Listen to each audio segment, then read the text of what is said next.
Let's do an experiment. Let's tap really close to an old tap hole. Yeah, so the rule of thumb is 2 inches sideways from an old tap hole, or a foot up or down from an old tap hole. And in some other videos I think we've shown that. I think we have done that, where we showed a piece of firewood that showed the stain that would be, here's the tap hole. I'm going to try to show with my fingers what that stain looks like.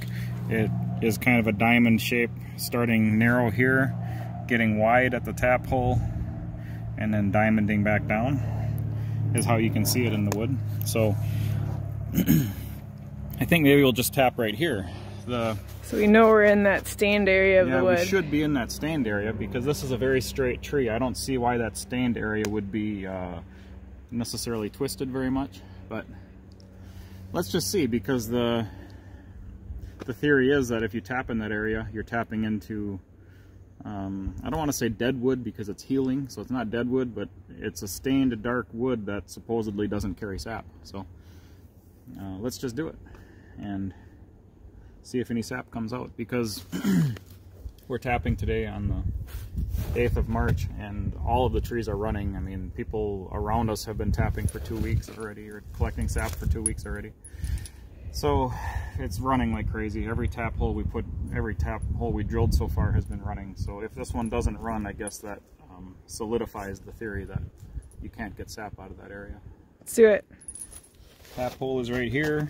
This feels very weird. I don't like it at all. This is just wrong.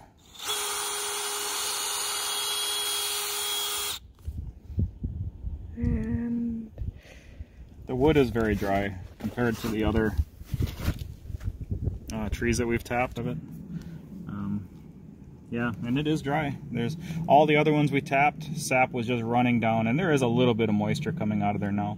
But every other tree we tapped, and maybe we'll do one more for an example, because we didn't, we can go right next door here and do another tree. But even though it's getting a little bit wet, all the other trees, it just ran, it poured down. So there it's finally starting to make its way out.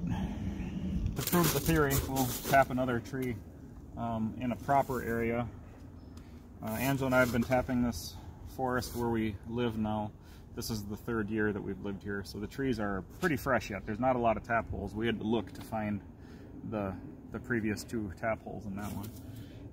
And here's a tap hole, so let's just go here.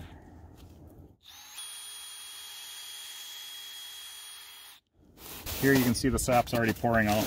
Way easier to see it. Oh yeah. That's what it would have done in that tree if we would have tapped in a viable area. Easier to see it if it's coming out the spout. Yeah. So it always takes a second to get through the spile, but yeah, this tree is running just like every other tree we tapped today. And I guess I'll just put a spile in this one where we improperly tapped as well. Not much happening. That's gonna, yeah, I mean, it's hardly even running down the tree.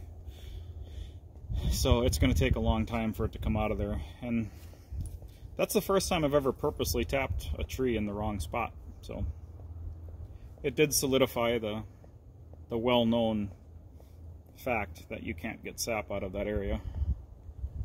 That's what it boils down to. That's what it boils down to. Thanks for joining us.